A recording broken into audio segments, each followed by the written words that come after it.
All right. Good day and good evening, ladies and gentlemen. Welcome back to another Live the Fuel show. So because it's my show, I get to do what I want. I get to announce that today I'm not taking the day off. A lot of people have been texting me all day because today's my birthday. I'm actually recording another amazing podcast for my Live the Fuel fans on September 21st here. I'll date it because this will obviously air much later because we have so many shows in the tank. But I love live streaming. We're live streaming in the Facebook world like we've been doing for the past 2 years. So we got to get some content out for my new guest co-host today because, ladies and gentlemen, I've said it before and I'll say it again. Today, especially, we're here to talk about making fitness a priority in your life. And who better to discuss this with me than the author of Make Fitness a Priority, How to Win the Fight Against Your Excuses, none other than Chad Austin. Welcome to the show, sir. Thank you. Thanks for having me on. So I think we rescheduled a couple of times, didn't we? At least one. Yep. Yeah. And then I actually asked for the reschedule today because it is my birthday. And the funny thing is, I was like, people are like, oh, you gotta go out to dinner? I'm like, no, actually, a friend of mine's completing an MS run, and I wanted to make sure I'm there at the finish when he finishes this. So my wife just left to go hook up with our other friends, and they're actually setting up. You'll appreciate this. They're setting up this like cool. I mean, this is hard to do. You can't set up events during COVID. It's a thing. Yeah. And I kind of respect everything, but I'm like, okay, it's outdoors, and people can spread out outdoors. So the cool thing is luckily we're all connected heavily in the fitness world here. So we've got some people showing up from the fire department. They're going to set up an engine flag. Somebody owns a fireworks company. He got clearance with the township government to shoot off a few fireworks because he's been running laps at this park, which I've driven past this park for years and didn't know. I've never been there. Yeah. And it's a perfect 1 mile loop. Trail around the park. They have it paved, I'd say 3/4 of it, and then part of it ducks into a nice tree thicket, so you're running on mulch. So I joined him on Friday and went running with him. I haven't run in forever. I've done the whole marathon thing, half marathon thing. I'd rather pedal for hundreds of miles. Right. I haven't done like a distance run in a while, and I ended up running 5 miles with him. Man, my IT band was pissed. It was. I was like, dude, I thought we don't run anymore, bro. So anyway, I thought there's a very worthy reason for getting this done a little bit sooner. So you can go and support him at the. It's been great, actually. So I'm intrigued to get so funny, right? So how to win the fight against your excuses, right? This is your thing. So this guy, now a friend of ours, he's now in a few weeks marrying our other friend. So his future wife's mother lives with MS, and for people who still don't know what MS is, that's multiple sclerosis. I don't know how you don't know in the modern age, but hey, heads up, very inflammatory illness, affects your nervous system. And I lost a cousin to ALS, which is a nearby sister disease. So anytime I see people raising money for these, really any kind of health impairment, I take it very seriously. But it was super cool because he raised all the money last year. And right now he's supposed to be running across the state of Pennsylvania. So there's a team of people that he signed up for, and he accepted 150 miles of the distance, and other people have 300, 200, whatever. And anyway, they're all like supposed to be relaying across the state. Super cool. Oh, wow. But a lot of them aren't doing it right now because of this. Like there's no support system, et cetera. So they figured out, okay, well, there's no excuse. Why don't I just turn it into a local thing and I'll just chunk it out over a few days. So that's what he's been doing all week long. So every day. Oh, wow. He's a high up guy at the hospital. He manages an entire team of nurses and stuff. So, so he gets done doing that all day, then goes to the park and runs and tries to get in at least 15 miles a day. So he's been doing like 15 miles a day, like for all week long. And then we've been just sharing it everywhere and trying to get friends from the gym, friends from his family, her family, people just randomly showing up. And they'll jump in for a mile, and some people will bike, some people will walk, some people will run. So there's all these excuses that could have popped up. Yeah. He's still getting it done. Yeah, that's awesome. COVID's ruined so many events and everything this year, but I love how all the different stories that people just finding a way to make things happen still. But that's such a cool story. Well, I wanted to start the show off like that because number one, when I see stuff like this, it gives me chills. Like I get excited for that stuff. And there is a lot of things to make an excuse for, always in life, even pre-COVID, and again after Corona, like into 2021. We're always going to have things to make excuses for. But I figured that'd be just something fun and current in my life and my friends' life to bring up to kind of connect with you a little bit and just see what your thoughts were on something like that. It's like, okay, well, yeah, they could have just waited till next year. Yeah, that's the whole message I have with my community. You know, when our Make Fitness community, priority community, when COVID happened and we were forced to shut down without much notice and we were staying home. I mean, I found out there's lots of people. It would have been easy excuses to not work out for a while. People don't have equipment at home, or people don't have the same equipment they have at the studio. They can't come to their trainer. But everyone, I mean, I had a very small percentage of people that didn't stick with their workout program. So just everyone's kind of, that's an emphasis we have here, is just to find a way, not an excuse, so that to be able to keep things going. I mean, there's always, you're never going to run out of excuses that you can use to skip your workout or validate going through the drive-through or whatever else you want. And so, believe me, there's been very little excuses for drive-through activity. Oh yeah. When I leave my house or I go on a road trip, which I've been doing a lot just to get out of my home office here, I've seen longer takeout lines than I've ever seen in my entire life. Like, you're seeing, and I get it, in the beginning of COVID, actually, no, I don't get it. I've not stepped foot or tires. My tires have not entered of a vehicle into a takeout line or, to go in years. I will not put that manufactured garbage into my body. Which, by the way, I was starting to laugh a little bit because did you hear our Calvin the Coonhound in the background? So do you have a dog? Oh, yeah, I do. Yeah, I have a mascot, a big golden retriever that's normally here. But I left him here because he would probably make noise eventually. Yeah, here's a little tip. I used to care 4 years ago. I'd freak out. I want to make sure the dog was outside, would make noises. And now, I have high-end audio, so sometimes I can hear him, but he never shows up on this stuff. So, but I always like, if my guest co-hosts hear him, I always like to share him because he's part of our lives. And he has no excuses because that dog beat cancer 2 years ago. We had to take his whole leg and shoulder off to save him from cancer at 10 years of age. Now he's 12, and he's in there. I can hear him because I recognize the kind of barking and howling he's doing. He's got one of his toys, and he's losing his shit and just rolling around and being spazzed out there. And it's like, okay, cancer survivor, tripod dog, 12 years of age, no excuses, right? Making it happen. And it's funny. He's a mascot. He's my mascot because my wife comes in, and I was like, oh, aren't you going on the run? She's like, well, Calvin found a dead deer leg, and with 3 legs, will run into the thicket of the woods, grab that deer leg, and try and drag that thing all the way home. So he's just like, what are you talking about? I only have 3 legs. He's like, I got this. No, you gotta include the animal. So our dog Walter, everyone knows him here at the studio, and we have a bio set up for him. He's actually a success story. Got a bio on the site? Yeah, he's a very big golden. So I mean, it seems like he's crossbred with a horse or something, but he's 115 pounds at one point, and now he's around 90. That's big. Oh yeah. But he's a success story for us, just like any clients. But I mean, took figuring out the right food and everything for him. But he's a very active dog. He's just big. Let's pause on this dog subject because that's why I brought it up.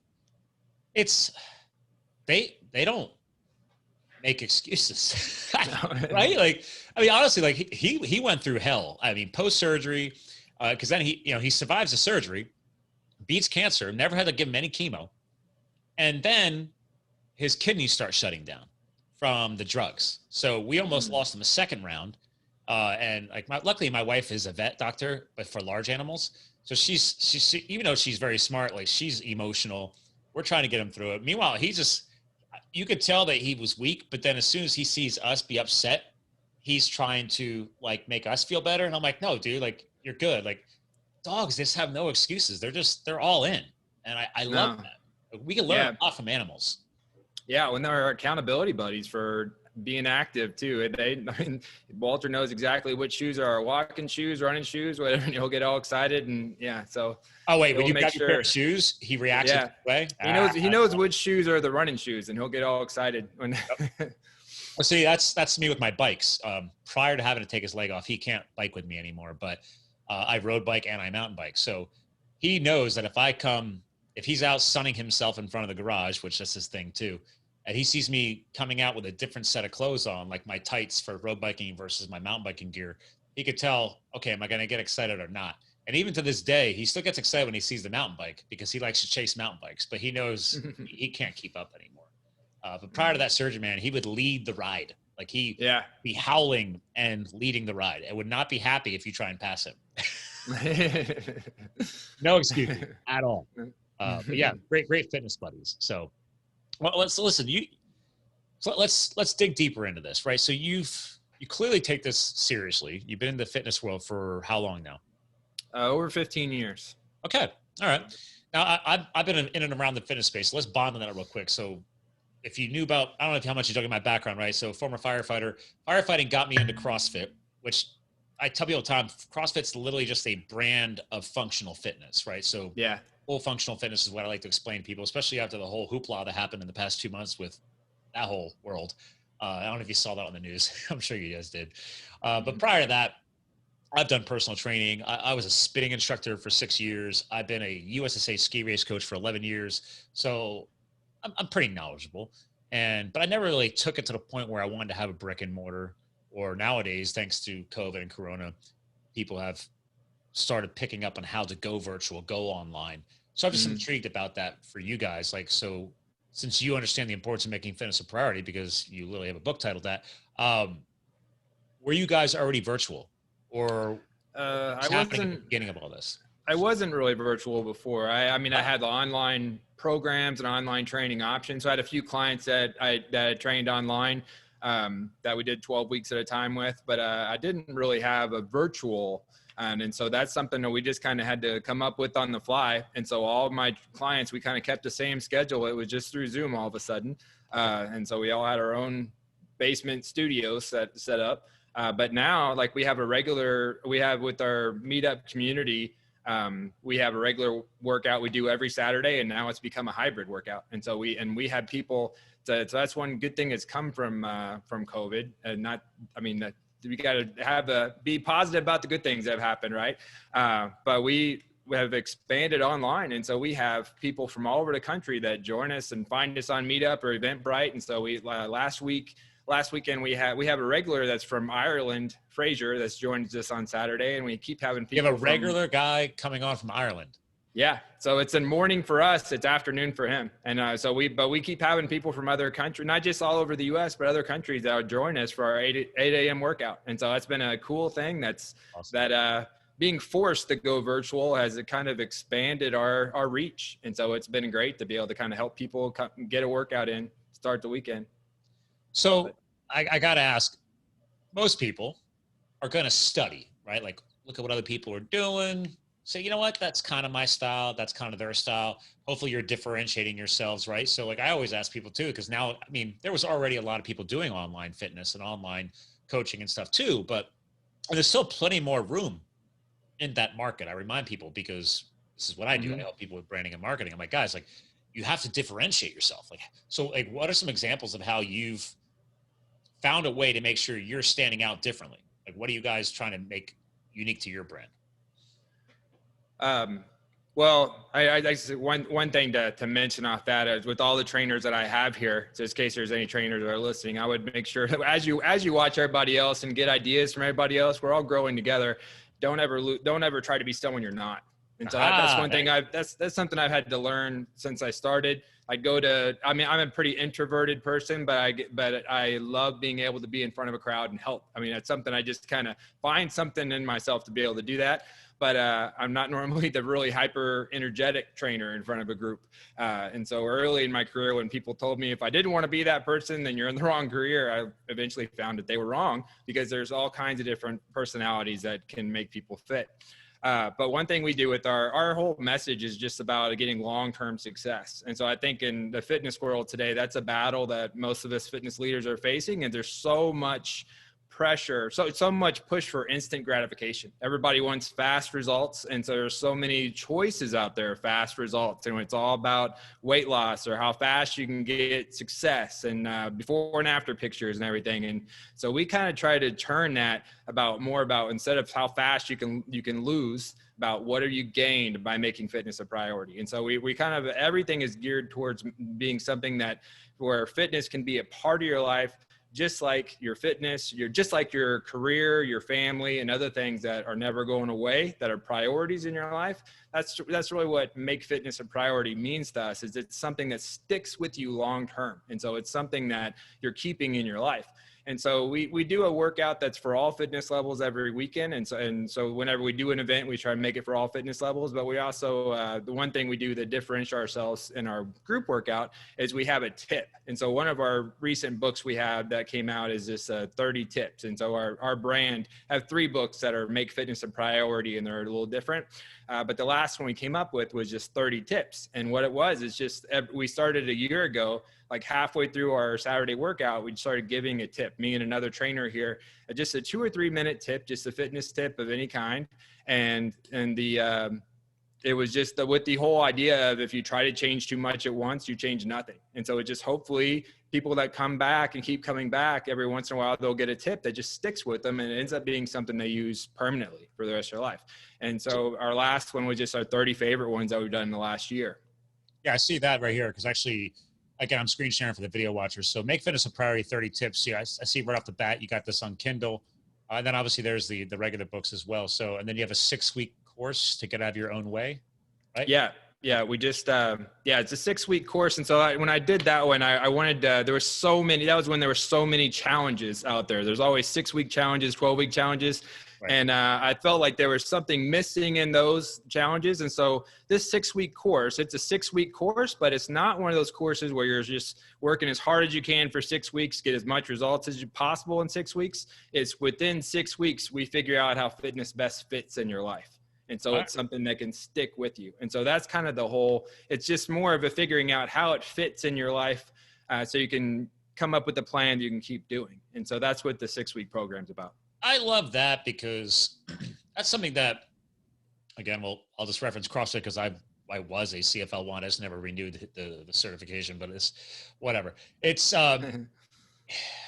great coaches, great trainers are not going to make all 20 people in a class do the same exact thing the same exact way.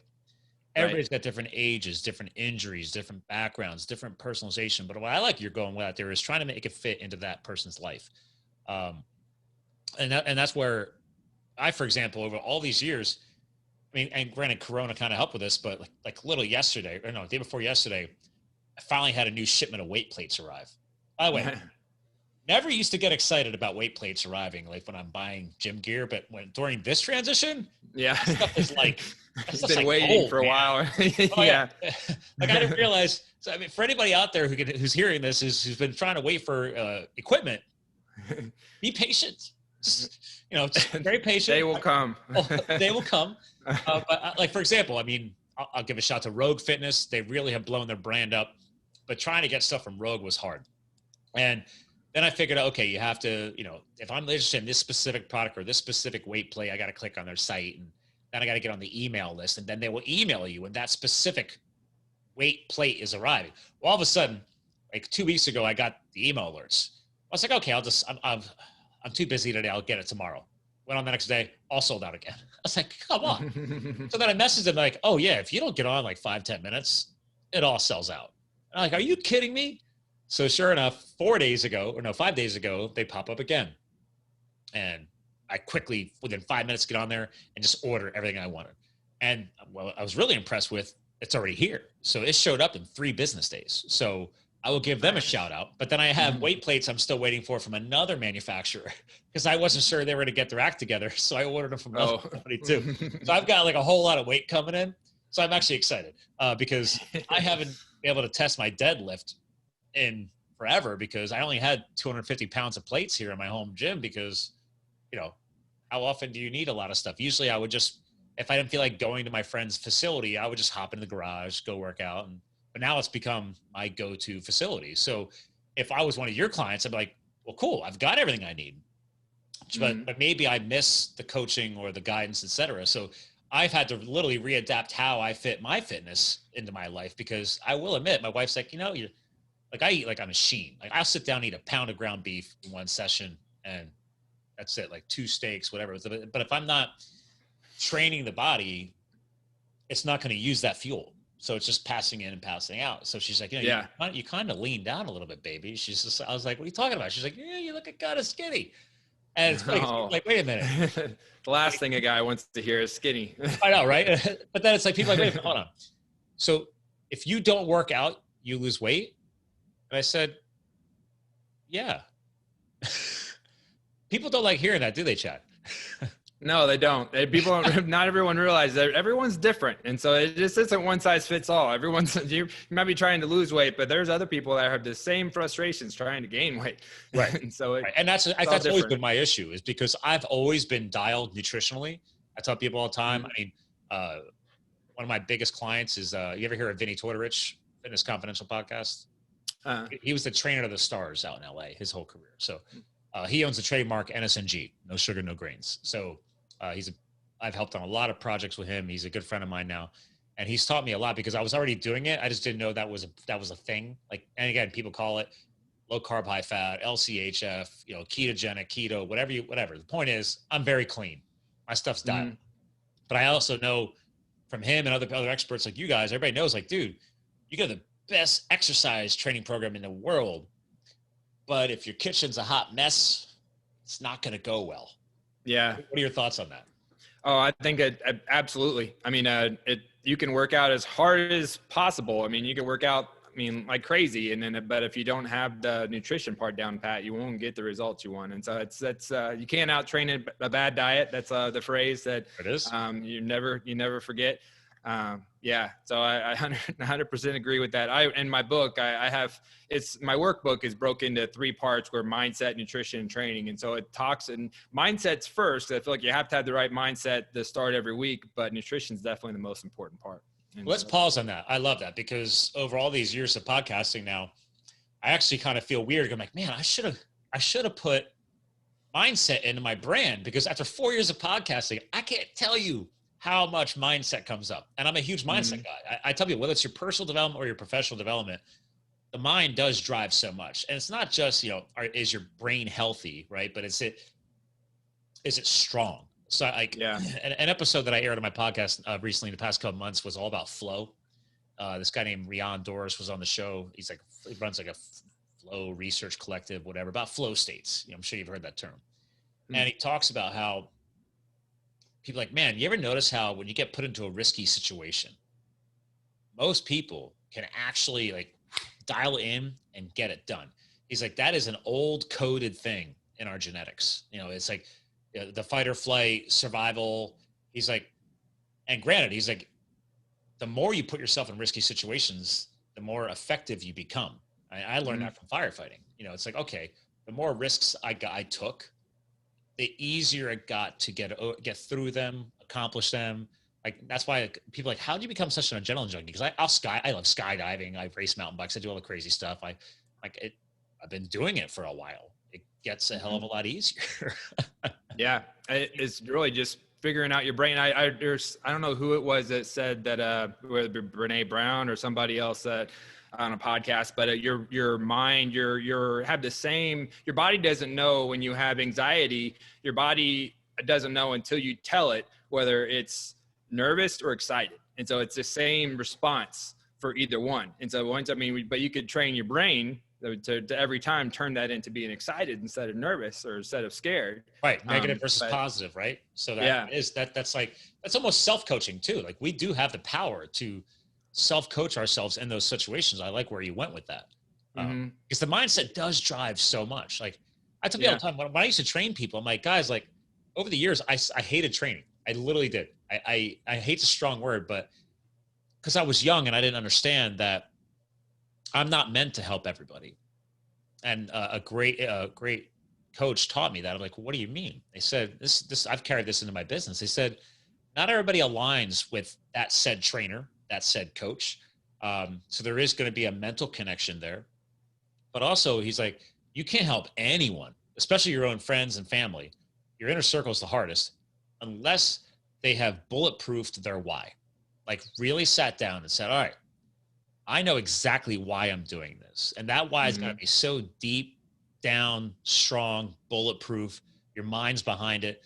Then you add in a tool like a trainer or a coach or something like that, or your programs, and things will be much more effective. But they said, until you can get somebody to start working on that, it's going to be a struggle. What are your thoughts on that?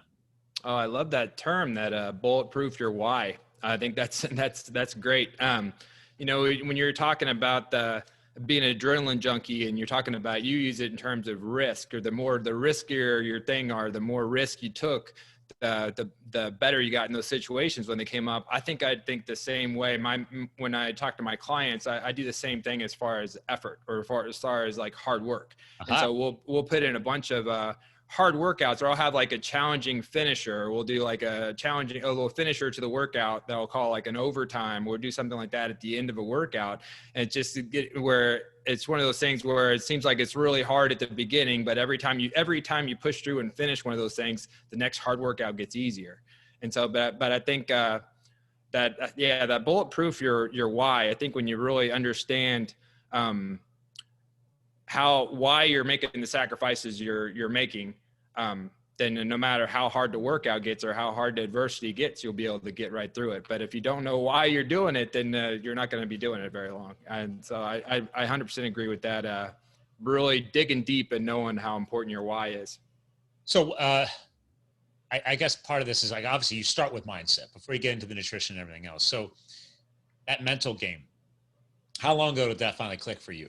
I love establishing timelines, because even if it started clicking, you and I both know that we're still working on it. Like I always tell people, just because it clicked, it doesn't mean you're done. It keeps going. Yeah. And I think it's part of the motivation. Really, that's part of the motivation to be a coach and a mentor. I think because when you become a coach and a mentor, you become a better athlete and student. Right. And so it's like, we're never done trying to get better at it. But yeah, I think it took a while. I think it took me a while, and as a trainer, where I realized that, not only the mindset, but just not actually digging deeper and making someone open that next door. So like so many people, when they come to a personal trainer, they come because they're fueled by short-term motivation, right? There's something coming up in the immediate future they want success for. And so I think in my early career as a trainer, I helped so many people get these fast results and reach these goals that they came in the door with, but didn't take the time and the effort to really make them dig deeper and say why they want that. So like they want to get in shape for a vacation that's coming up, or for their wedding that's coming up, or getting ready for a 5K or something. But if all their motivation is then by that event, and so if I don't really take the time and ask them, why is it important to you that you get in this better shape, then it's going to be over as soon as that event's over. And so, I realized that I was really doing people a disservice, because I was just leading everyone to a path where they were just going to have temporary results. And so really that's how you make this a long-term success, and you don't end up on a roller coaster of getting in shape, getting out of shape, losing weight, putting it back on, or getting in a routine and then falling out of your workout routine.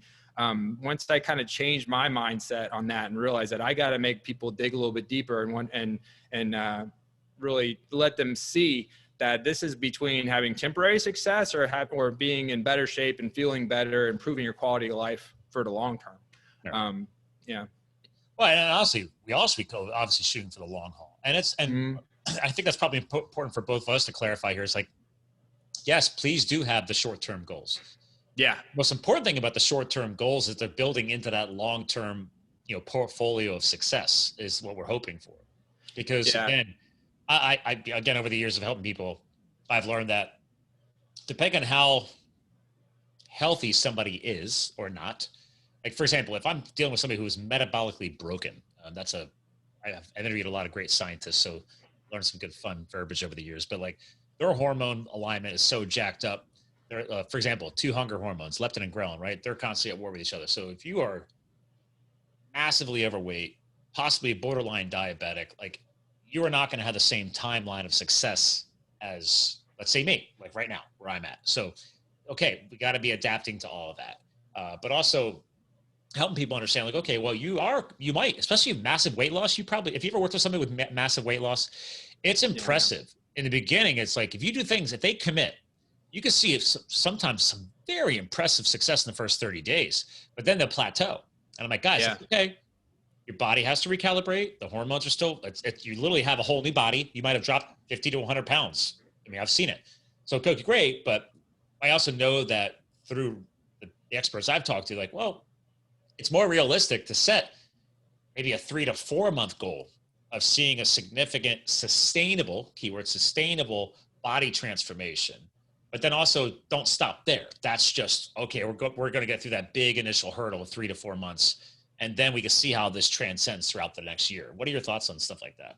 Oh, I think that's right. I think with the marathon, I mean, when you have a big fitness goal, whether it be a big weight loss goal or a big transformation goal, I mean, it seems like a marathon. And if you don't train your mind right, if you don't celebrate the little milestones of the original successes, then eventually you won't make it, because it'll feel like you're never going to get there. And so, I mean, I think that's some great article I read before where they talked about the X factor that a runner gets as they get towards the end of a huge race. Like, you never see someone walk across the finish line. Everyone normally runs across the finish line because they get that X factor when they see the finish line. But if we keep that finish line right in front of us and keep celebrating the wins along the way, then that's how you keep moving forward. I can definitely attest to that.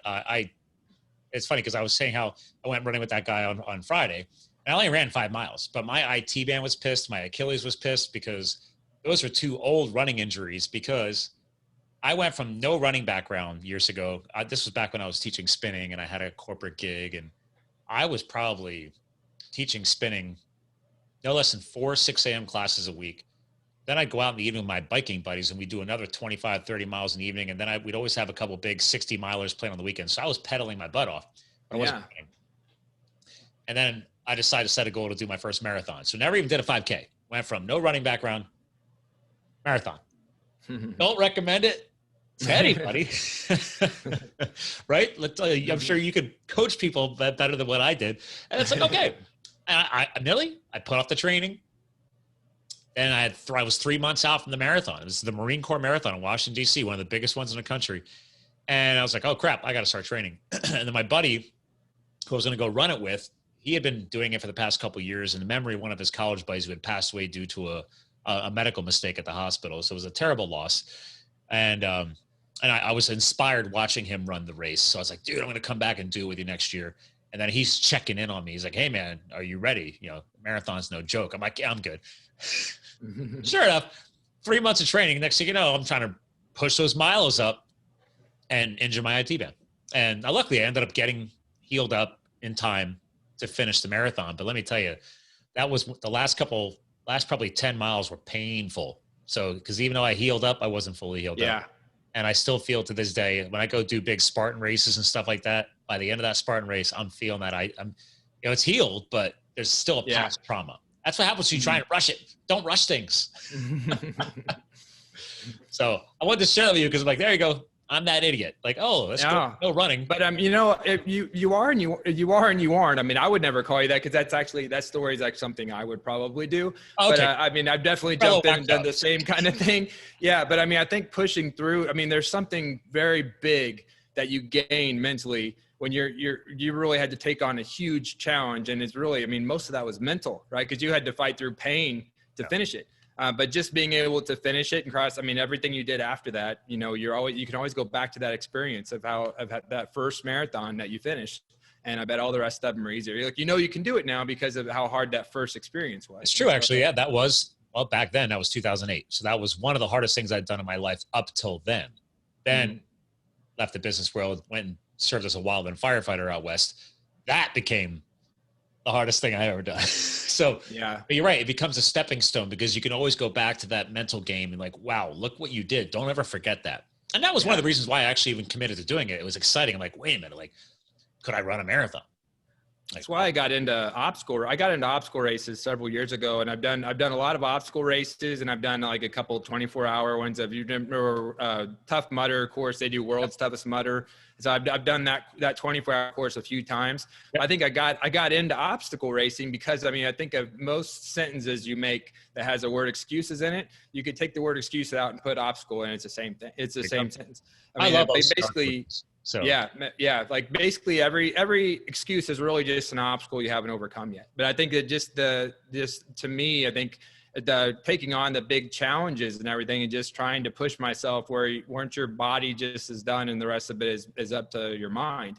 I think every time it prepares me for when things get tough in life. And so, yeah, I think actually it's funny actually, after firefighting 10 and 11.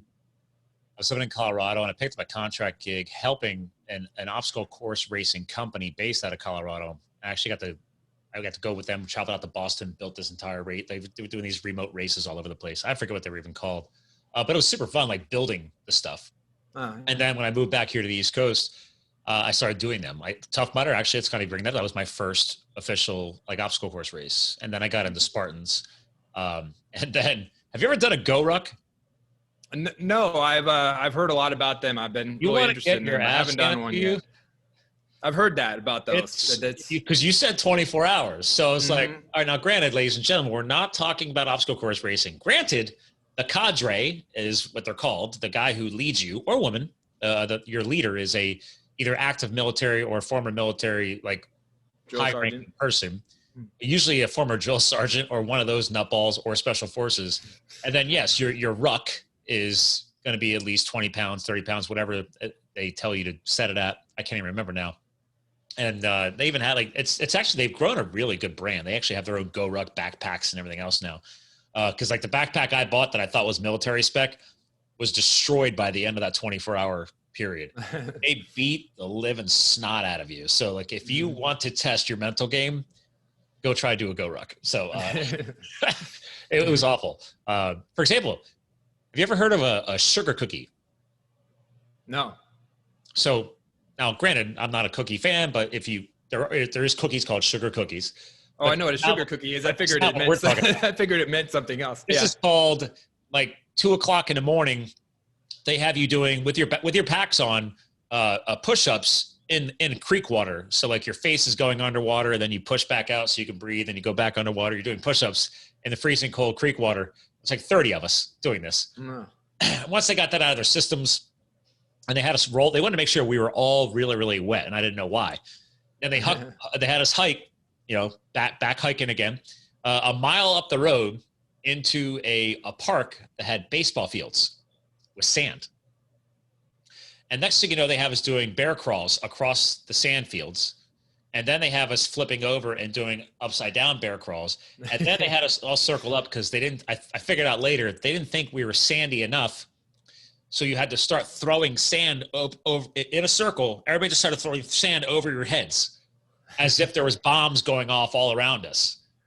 And then I explained that to a buddy of mine later who invited me to go do this Go Ruck. He's like, yeah, welcome to the sugar cookie. And I was like, what was that all about? He's like, well, what happened the rest of the night? I said, you had sand in every orifice for the next 10 hours. He's like, exactly. It's meant to torture you. So there you go. If you ever want to stretch out your clients, do that. So I think that's next on your chapter. From what I'm hearing, I've never even done a 24-hour Tough Mudder, man. Like that's legit. I mean, that's a lot. Yeah, I did the last time I did it, so I'll be 42 at the end of this month. But the last time I did it was 2 years ago. So it was when my goal was to get 40 miles at 40 years old. And so I've learned some, I've done it 3 times, but there still feels like there's a little unfinished business with it. So I told my co-author, my last book, that I probably have 45 at 45 coming up. And so I'm probably going to do it again. My fiance told me it's okay to do it. She was my pit crew last time. So she went through it with me the last time that it was rough. And where I got a little hypothermic and everything. So she was with me as I went through that one. But where was that one based on? It was in Atlanta. And it was Atlanta in November, but the couple years I'd done it before that, it was in Las Vegas. And so there was you're always, you think you're prepared, and then Mother Nature throws things at you. There's always things that come at you you're not prepared for. And so every time, I mean, I feel like I was ready for it and I was ready, but something's gone wrong, and it's been a mental challenge every time. And so, I mean, people ask why someone sane would want to go through something like that, but really the reason you go through it is because of what you gain. It's torture, 24 hours of torture, but I mean, the mental boost you get of knowing that you made it through that is priceless. And it's really, so that's the benefit of a Go Ruck too. I mean, we had some women in that group, and they actually told, like, listen, your mission, one of your missions, is to get everybody through. So it wasn't just you. Like, a lot of us we could tell when somebody started hurting physically and mentally. And it's like, guys, do not tap out. Like, you can already made it, you know, you're already 18 hours into a 24-hour cycle. Like, what's another few, like, let's just keep going. You're going to be tired. You're sleep deprived. You're exhausted. You're carrying other people. Cause like by the end of the 24 hours, they have you increasing the amount of weight that everybody has to move. Like, they have you disarm a bomb on a bridge, which is literally a hunk of a telephone pole that they ratchet strap to the bridge. And now you have to carry that sucker the rest of the 24-hour period. So it's like they keep increasing the amount of stuff you have to carry. Wow. I'm telling you, look it up. It's a special kind of torture. So, but again, for people like us and for people who are listening to this, the torture becomes a growth opportunity. And the torture becomes, in the words of your book, an opportunity to exceed an excuse, to move beyond it. Don't even allow it to become part of your vocabulary. That's what I love about the branding. I love what you've done with your book. Because I'm literally in the final editing of my first book. So I'm excited because I love bringing on fellow authors, because it's like, oh yeah. Like, my editor's got the book right now. It's a whole thing about everything I learned and what I still continue to learn from serving as a hotshot wildland firefighter with the federal government. And I'm going to be donating 100% of the book proceeds to charity. So I'm just awesome. Yeah. I mean, it was only 2 years of my life, but there's so much I took out of that. And I want to make sure I can honor that profession, especially with, I'm sure you've seen everything on the news right now. Like, this is probably one of the worst wildland firefighting seasons in a while out West. And we've already lost a lot of heroes, a lot of frontline people. And it's crazy for 2020. This is like, are your clients like, hey man, I can't wait for 2021?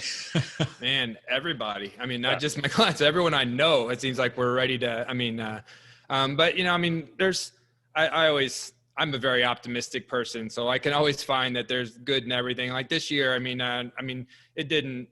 COVID threw a wrench in our plans here, just like it has everybody else. But we had a book come out of it, and we had a new message that kind of came out of it. I got engaged this summer too, and so there's congrats. Thank you. And so, and that's something that something. Yeah. I just got married last year, so so I got married at 42. So there you go. So 41. Yeah. I was actually 41 at the time, but yeah. So you're not alone. I'm a late.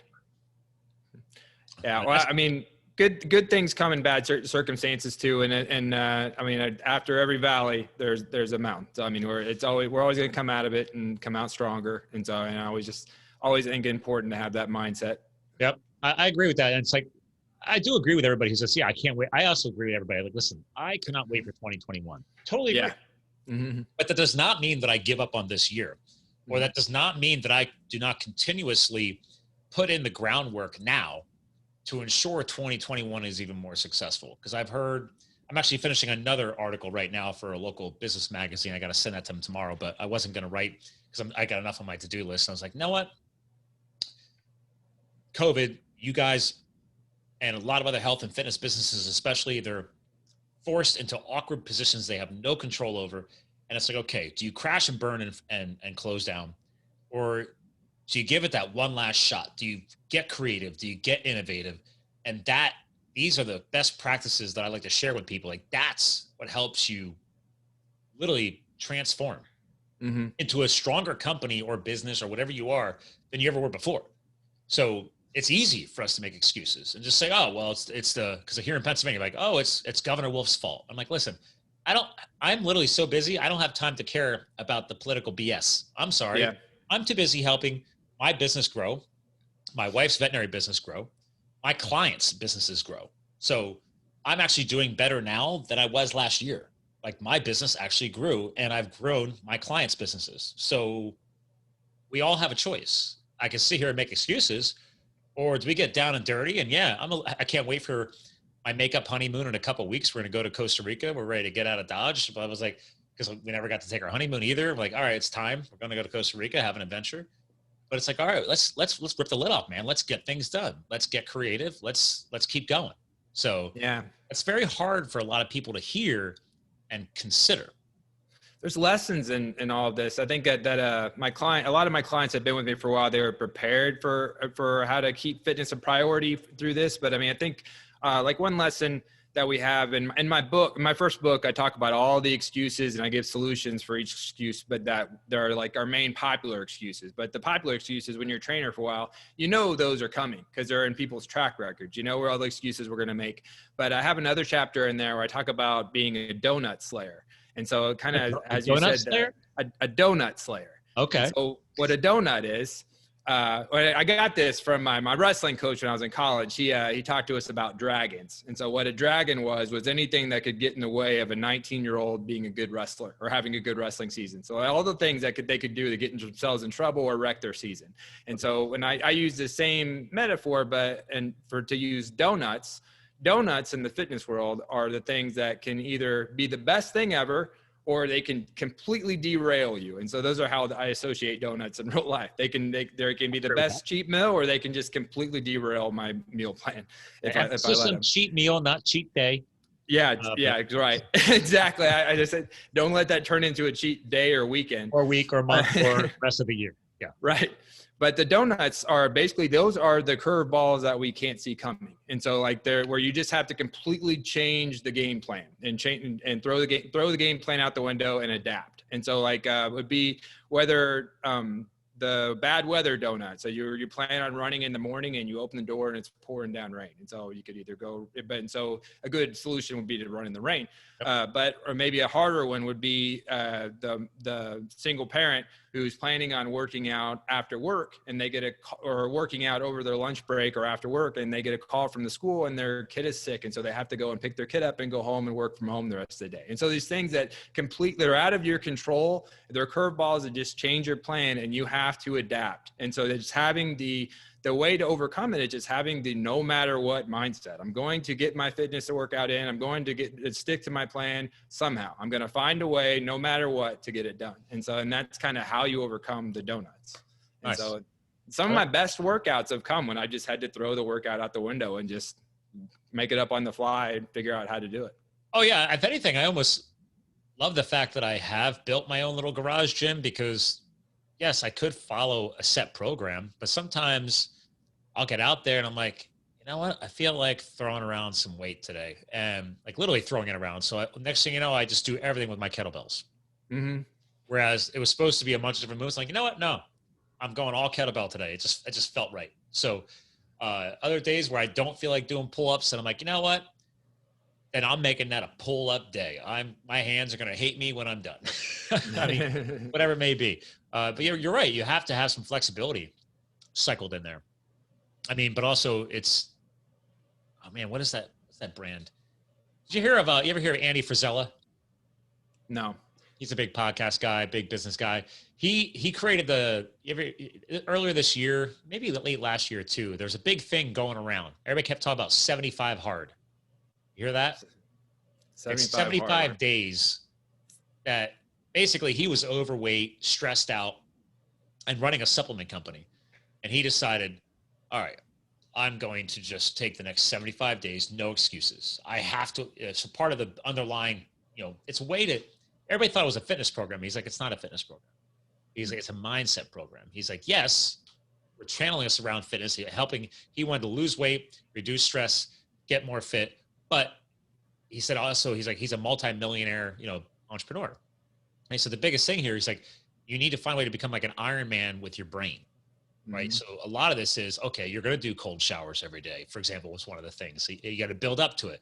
You have to work out every day. It has to be some form of fitness and it has to be outside. He says, it doesn't matter what the temperature is. It's rain, shine. You're going to hate running in the rain or burpees, whatever you got to do. But you have to do a certain amount of time of outdoor exercise. Mm-hmm. And it has to be unplugged, no technology. Right. He also said, yes, you have to read part of a book every single day. So like, these are interesting. it's a very interesting protocol. And I had a few buddies do it. So, and I've thought about doing it, but I'm like, I do a lot of other extreme things. I might still do it. Who knows? But again, people have a fitness program. Like, it's not, I got where he was going with it. He said, listen, yes, there's fitness, but he's like, it's no matter what kind of thing. Yeah. Exactly. So it aligns with what you're saying, right? It's like, no excuses. If it could be pouring down rain and a hurricane. He's like, here's the thing. If you don't get that outdoor workout, and if you broke one of the basic fundamentals of 75 hard, then you had to reset all the way back. Start all the way over. Start all over again.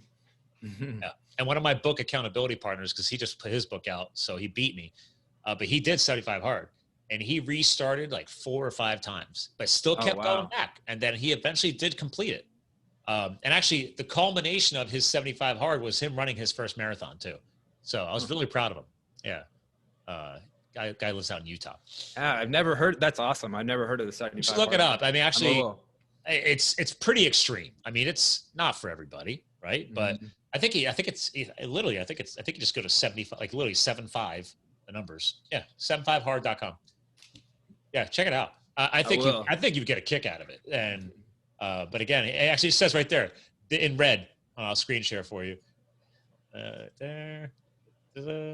So when you go to 75 hard, it reroutes over to his site, andyfrizzell.com. Right there, attention, right there. This is not a fitness program. So it's about transformative mental toughness. So there's all kinds of detail here. But I figured just because you and I have been on this like thread, I was like, oh man, I wonder if he's heard of it. So it's very interesting. Oh, thank you for sharing that. I'll definitely be looking that up. Oh, I think you're gonna get a kick out of it. You're like, because I'm like, oh man, I have to work that in this winter, because that would force me to do like push-ups in the snow, and I haven't done that in a while. So because we get snow here. So, well, listen, I've had a blast with you today. We're actually coming to the end of our slot already. Time's been flying. So I'm going to ask you here as a guest co-host, you know how to help people rise to the occasion. So what would be a final message or final words you want to leave behind for our guests who are listening to this show? So it's like, okay, granted, we're going to have all your websites linked. I know for a fact, I want to make sure I said it before I forgot. Ladies and gentlemen, if you want to get is it a free download, PDF download? Is that what it is? Yeah. My first book. .com. Yeah. beatyourexcuses.com. You can get a free copy of my first book that kind of started our message here. Yeah. So that aside, beatyourexcuses.com, ladies and gentlemen, again, this will all be there, but like, I can tell from your mindset, is there like a legacy message that you're kind of giving out there to everybody right now, or some all-encompassing words you want to leave behind? Yeah, well, closing thoughts I always love to give is about failing. I think as a fitness trainer, so you've been a trainer before. I mean, I don't like New Year's resolutions. I love goals. I think everybody should always have goals and regularly be setting goals. What I don't like about New Year's resolutions is we have ruined them because there's just such a negative attitude about them. And the negative attitude is that after 6 weeks of the year, there's all these stats that come out that 90% of people already failed on their New Year's resolutions. Most New Year's resolutions are about fitness. And every time I hear it, I just want to say, so what? I just want to say, so what? Because if you haven't failed, you're going to. There's making fitness a priority in your life is a very important message that everyone needs to learn, that there's nothing about being perfect. You're going to fail. You're going to fail from time to time. And that doesn't have to end your story whenever you do fail. If you miss a workout, or if you eat something you didn't plan on, if you had good intentions, but somehow you messed up, that doesn't mean your fitness story is over. What defines you is how you respond. And so I think the biggest message, if you want to make fitness a long-term part of your life, is how you respond to failure. Whenever you do mess up, it's always thinking it's what you do next that counts. That's something my dad always said to me growing up. Whenever we make a mistake, it wasn't your life's not over because you messed up. It's what you do next that counts. I think in every time with fitness, and don't beat yourself up for something you did wrong, but just turn the switch, and it's what you do next. How are you going to recover? How are you going to get back on track? That's how you make this long-term for you. I love it, man. That's a good, strong message. Thank you. Listen, hang tight. I want to give you a proper goodbye off the air. Okay, ladies and gentlemen, you got hopefully some mental game boosting out of this. Again, as we just said at the end of the show here, all this stuff will be in the show notes on the website too. Beatyourexcuses.com. go there, get some free knowledge. Okay. These are these tools that, and it may not work for you, but what if you could pass it on to a friend, a family member? And I think that's where it goes back to one of my favorite quotes, sharing is caring. That's what we need to be doing right now. Let's all level each other up. Let's all help each other in some way, some form or fashion, each work through these challenges to help win that fight against your excuses, because we're all going to have them. Chad and I have excuses. We just got better at overcoming a lot of them. So, and that's what it takes. It takes a lot of work, a lot of consistency. And Chad, you definitely helped us see that today. So again, ladies and gentlemen, beatyourexcuses.com, Chad Austin, make fitness a priority. Thanks for listening in. Remember, we're here to fuel your health, your business, and your lifestyle. Chad definitely helped us do that today. So thanks for listening in. Remember, you too can live the fuel. We'll talk to you guys again soon.